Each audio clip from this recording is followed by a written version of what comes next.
Alastair Donaldson from Google. Alastair is a senior software engineer at Google and a reader at Imperial College London. GraphicsFuzz was a startup company spun out from Imperial and acquired by Google in 2018. Alastair now leads a team at Google developing tools for automated testing of graphic drivers. Alastair. Thank you, Michael. So, as Michael said, I'm at Imperial College and at Google, and this is because I did a spin-out company from Imperial College called GraphicsFuzz, which Google, whose logo you can't see here, but it's there, believe me, was acquired. Google acquired GraphicsFuzz last year. And this started as a piece of research. The first paper was a 4-page short paper at the Metamorphic Testing workshop in 2016, and there's a long paper at the OOPSLA conference from 2017, if you'd like to know more details about how our stuff works. All right, so we saw from the previous presentation that graphics rendering can be really important. WebGL was being used to show really interesting simulations. WebGL can also be used in games, and OpenGL and Direct3D and Metal and various graphics programming models can be used to build visual applications. And we'd like those to work correctly. So if you want to get some interesting image, you'd like to get that image, not some corrupt version of the image. And if you want to get some other interesting image, then you would not like to see your computer blue screening. And because graphics drivers are really at the kind of interface between the hardware and the operating system, they can go badly wrong, and they can lead to device instability. And that can be annoying if you're playing a game, and it can be serious if, say, the GPU is rendering a display in a vehicle, maybe an ADAS system.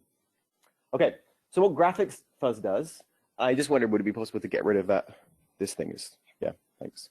What GraphicsFuzz does is it automatically finds bugs in graphics drivers using a technique called metamorphic testing. And in particular, it finds bugs in the compiler components of graphics drivers. When you program graphics, you tend to write a C++ application, but then you write a piece of code in what's called a shading language that specifies the graphics computation. And that code gets compiled by a special shader compiler that's part of the graphics driver. So a shader is the program that you write, the little graphics program. And these can be written in 2 programming models, OpenGLES, which is a kind of legacy but very widely used programming model, and Vulkan, which is a much newer programming model. These are the industry standard models. Then there are also proprietary models, Microsoft's Direct3D and Apple's Metal, to name the main 2. And the shader is a little bit like a CUDA kernel or an OpenCL kernel, if you're more familiar with the high performance computing domain than graphics. So what we do in GraphicsFuzz, this thing's not working now. Can I just use the keyboard a second? I've got a lot of transitions. So what we do, okay. Great. So can I go back and forth? Go. Okay. Well, what we do in GraphicsFuzz is we take some shader program. This could be some important shader from a game, or it could be a test case, and we push it through the graphics pipeline to get an image. And the problem with any kind of testing is, if you take an input and push it through a system and get a result, how do you know whether that result is the expected result? This is called the oracle problem, and it's the main problem facing software testing researchers. So metamorphic testing, which is what we're using in GraphicsFuzz, is a way of circumventing the oracle problem. We don't know what that image should be on the right-hand side. What we know is that if we make other input programs by making semantics preserving transformations to the original program, then those should all give us the same image when we push them through the graphics pipeline. So we don't need to know what that image is. If we find that we get different images from equivalent shader programs, then there must be something wrong. Okay? So we plug these equivalent variant shaders through the graphics pipeline and get a pile of images out, and they should all be the same as the image that we got for the reference. If they're not, if we get some kind of different image or a crash, then we know there must be a bug. In principle, it could be a hardware bug, but it's probably a bug in the shader compiler. And then we can investigate that problem. And this is called metamorphic testing because it involves making changes to an input that have a known expected effect on the output. So we can test whether the expected effect occurs. We don't need to know what the output is. We can compare the outputs to know, are they related in the way we expect them to be related? In this case, the relation is identity. But in metamorphic testing in general, the relation could be something more interesting. Okay, so what we do in GraphicsFuzz is we apply semantics preserving transformations randomly and recursively. And we take some existing nice program and we turn it into a monster like this one you can see here. And then what we do is we say to a compiler developer, there's a bug in your compiler, here's evidence of it, good luck. Okay, well, we don't really do that because we wouldn't have got very far trying to sell our technique if that's really what we've done. Because first of all, this may not really preserve the semantics of the program because we're developers and we make lots of mistakes when we develop. So there could be changes that have not really preserved the semantics, i.e. bugs in GraphicsFuzz. Second, it could be very difficult to work out what's wrong even if this has been implemented correctly. So what we do is we pair GraphicsFuzz with a test case reduction component, which is pretty straightforward. It's an instance of delta debugging.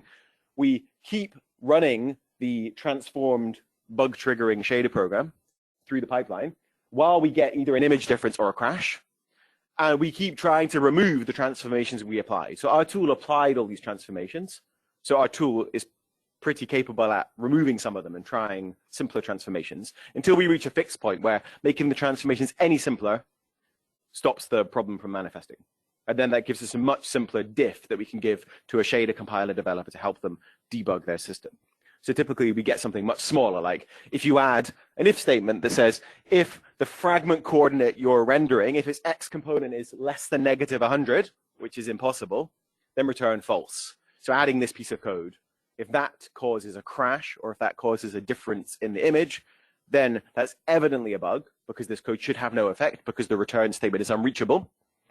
And furthermore, if this is the only change needed to expose the bug, it should be pretty easy for a compiler developer to know where to start in debugging their compiler. Whereas if we given them the initial random shader that had all sorts of other transformations, and this happens to be the one that causes the problem, but we didn't know that when we generated it, that would have been much harder for debugging. That make sense? Yeah? Any questions? No? All right. Feel free to interrupt if you do have questions, by the way. Okay. So what we did when we were making our startup company is we ran lots of tests on lots of devices. So deliberately too small to read on the left-hand side are a bunch of names of devices. These are Android devices that we were able to buy at the time. And this image here is the image that was rendered for some original shader on all these devices. And then every other column is a variant shader that was produced by our technique. And you can see the image that's been rendered for each device for those variant shaders. Where you see a white square with some text, this either says link error or compile error or crash.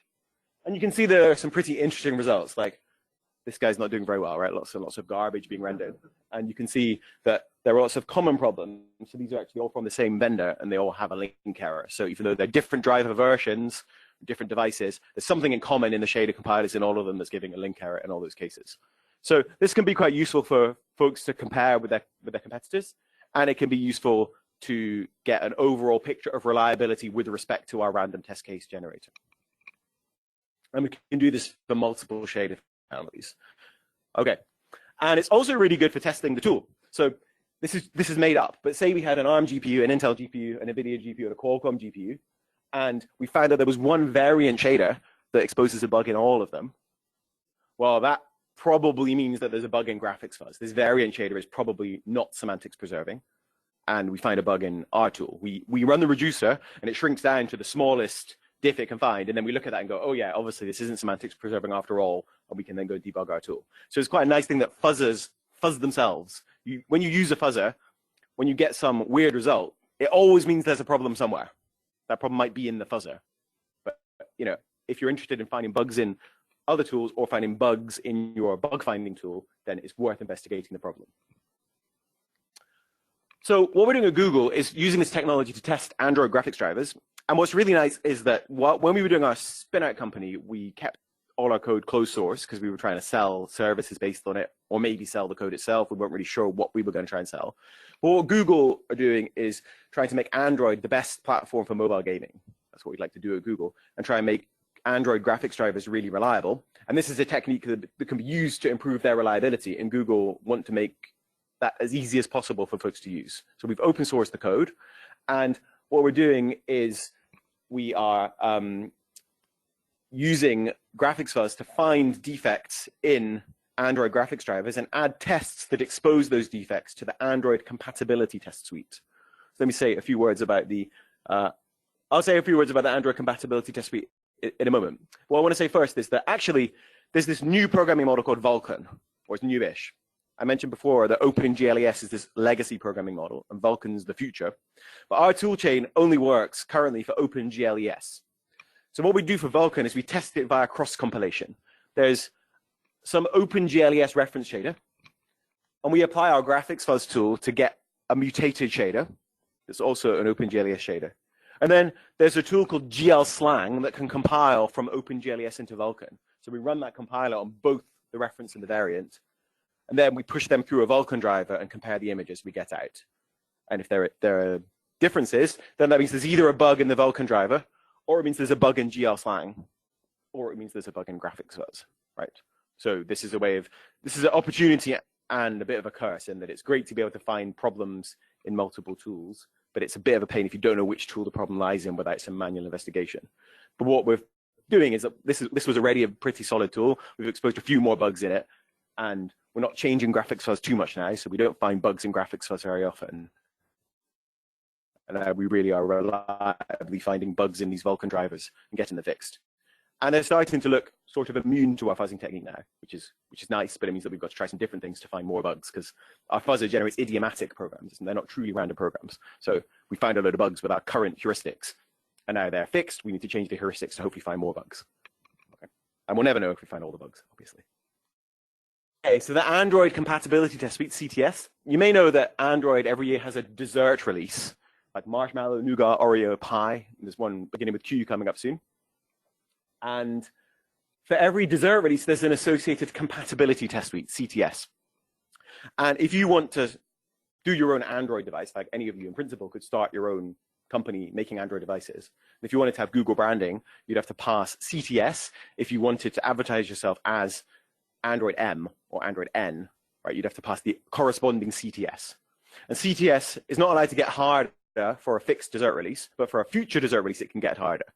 So what we want to do at Google is we want to make CTS, it's not that we want to make it harder, it's we want to make it more rigorous, which I guess amounts to being harder. We want to make CTS more rigorous for each dessert release going forward. So with GraphicsFuzz, we're finding bugs in graphics drivers that have passed CTS for a previous dessert release, and we're trying to add tests that expose those bugs to CTS for the next dessert release, so that the fixes will get rolled out for devices that support that dessert release.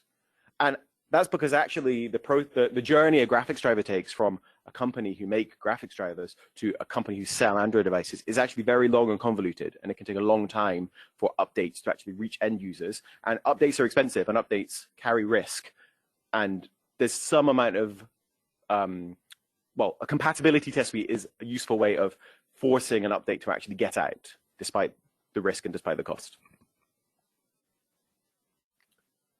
We've also been using metamorphic testing for finding vulnerabilities. There's a project called ClusterFuzz at Google that's used to continuously fuzz the Chrome web browser. Chrome is a very widely used web browser, so it's naturally something that attackers are keen to look at. So the ClusterFuzz project has fuzzers running on Chrome all the time, trying to find exploitable vulnerabilities. And WebGL, this web-based graphics rendering, is a way of having graphics code running in your browser on your GPU just by visiting a web page. So the Chrome team are interested in trying to harden up WebGL support in Chrome. But the Chrome security team, their primary interest is not in whether WebGL works correctly. Their primary interest is in whether it has exploitable vulnerabilities. So of course, everyone would like it to work really well, but the main thing is that if it goes wrong, it shouldn't go wrong in an exploitable manner. So they're looking for things like use after free vulnerabilities, right, and buffer overflows, rather than wrong images being rendered. From a security point of view, if a wrong image gets rendered but doesn't present an attack surface, that doesn't matter. It might matter for people who want to play WebGL games or do simulations, but it doesn't matter from the security of the web browser.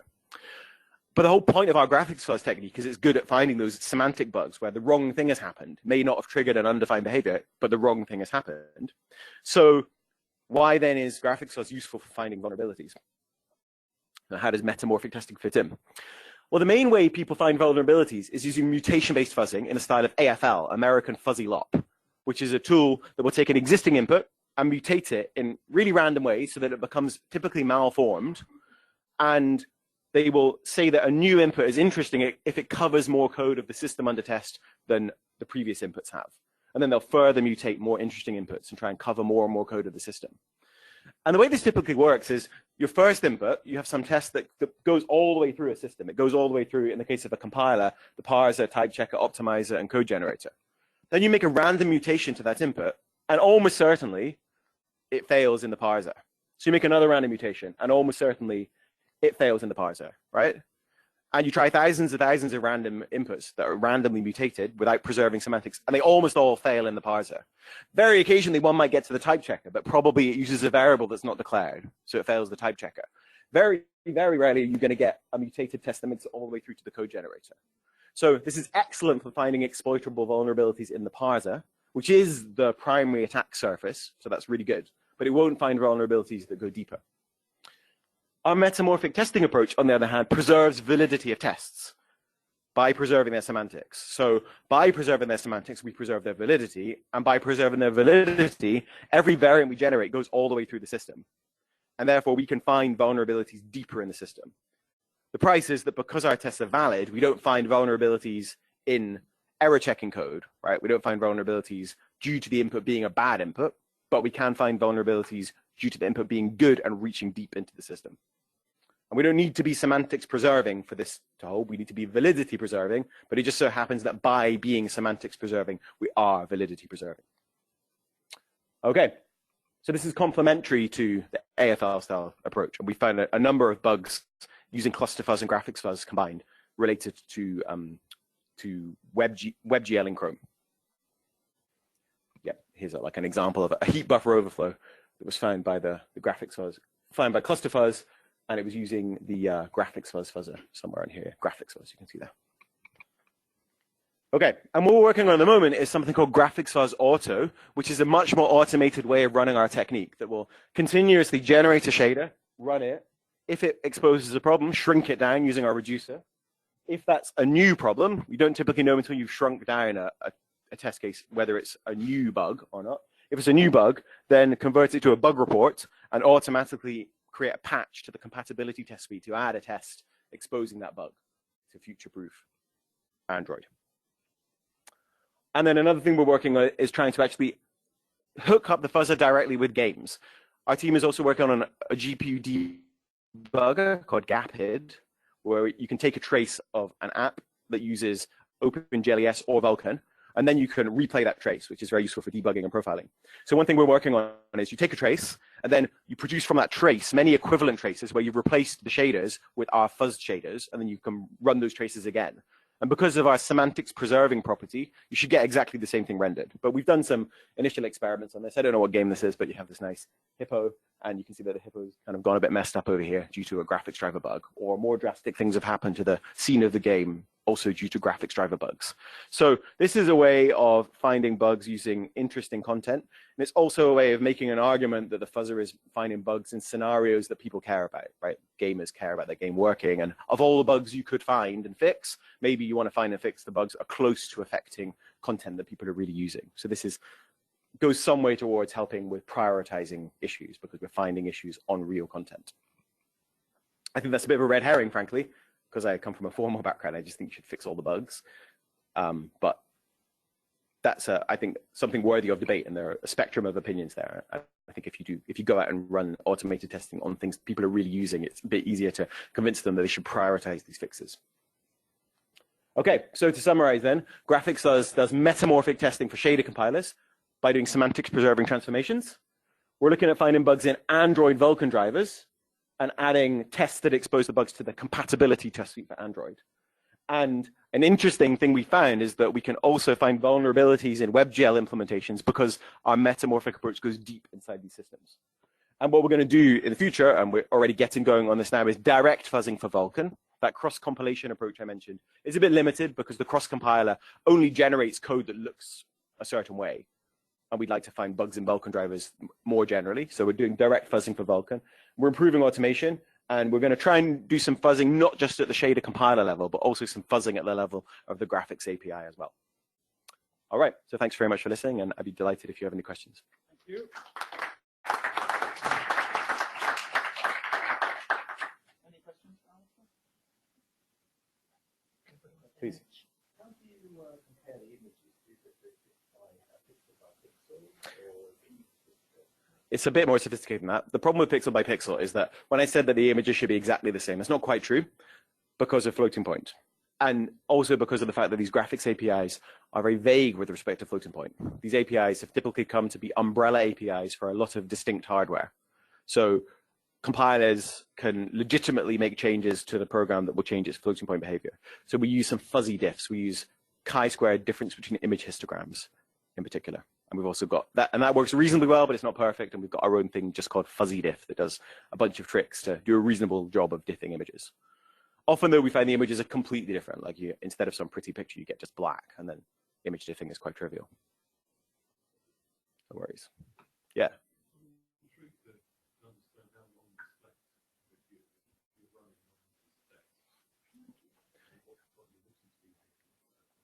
Right, so the question was, how long does it take to run these tests? What kind of resources do you need to run them? Our testing is relatively expensive because we have to do compiler-like program transformations per test and then copy them to a device and run them and get the result back and diff it. So typically takes about a second or two per test to run them.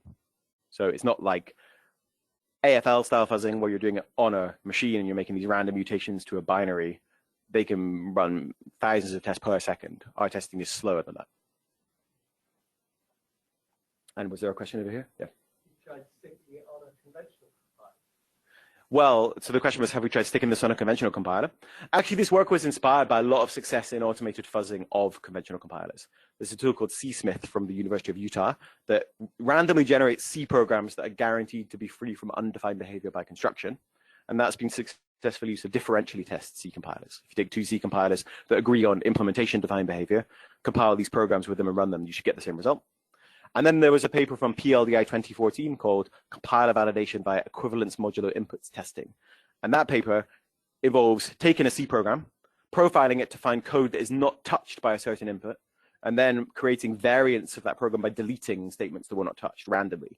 And that often changes the control flow graph of the program quite significantly and can trigger miscompilations. And it was that paper that actually inspired us to do some work initially on OpenCL and now on OpenGL, which led to this work. So it's been inspired by a good legacy of techniques for compiler testing. But what we do is a lot of quite sophisticated program transformations to find bugs. And I don't believe that's been done on conventional compilers. The transformations in the EMI work were more like find code that's unreachable and play with it. And that worked very well. But I think it would, in principle, be quite cool to do some better transformations. That said, conventional compilers are really well tested by compiling Windows and compiling Linux, and compiling Word and compiling OpenOffice and all the compiling Firefox and Chrome. Graphics compilers are much, much less ambitiously used, but are becoming more ambitiously used. So I think there's a real sweet spot right now for using this kind of testing in that domain. Verification is never going to be applicable. It's not clear that it's high assurance related enough for verification to even be formal verification, I should say, to be the right thing to do. Testing is very useful and is finding a lot of bugs that would be hard to find otherwise. So I think it's quite a nice niche to apply these techniques. The GPU, they specialize in parallel and so is that why these GPU compilers seem to be so buggy? Well, so the question is there stuff to do with the parallelism of the GPU that makes the compiler so buggy? I think it's more that control flow is pretty hard on a GPU. Often in a GPU, you've got some amount of lockstep execution between threads. You've got some predication going on to handle cases where within what's called a warp on an NVIDIA GPU or wavefront on an AMD GPU, within one of those things, the threads, they all have to execute the same code. So if there's conditional code in your shader, that's got to be modeled via predication. And that can make control flow quite difficult. In OpenGL, there's an operation called discard that means whatever you committed to memory, undo it all and actually discard what you would have done. That's a very hard operation to implement inside a nest of interesting control flow with continues and breaks and things.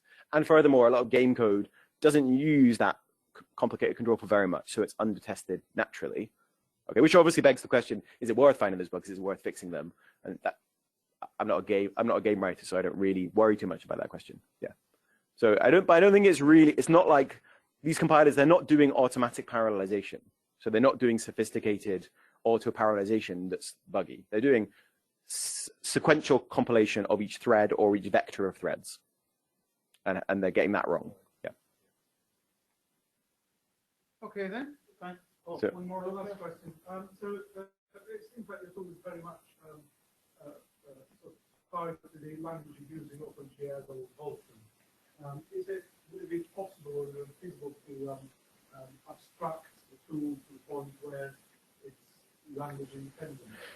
So the question is, it seems that the tool is very tied to particular languages. Would it be possible to abstract the tool so that it would be language independent? So I think that's a really cool question, and something I have thought about quite a bit. And I think the answer is that it wouldn't be worth it. But it's the kind of thing I would really encourage someone to study. It's that one of those things where when you raise the level, the devil's always in the detail. And when you want to do a program transformation for OpenGL, there's a lot of stuff to do with the binding rules of the language and the typing rules of the language and things that are only allowed in compute shaders and fragment shaders. And there's lots of our code has niggly stuff in it to do with all that. And that niggly stuff has got to be somewhere.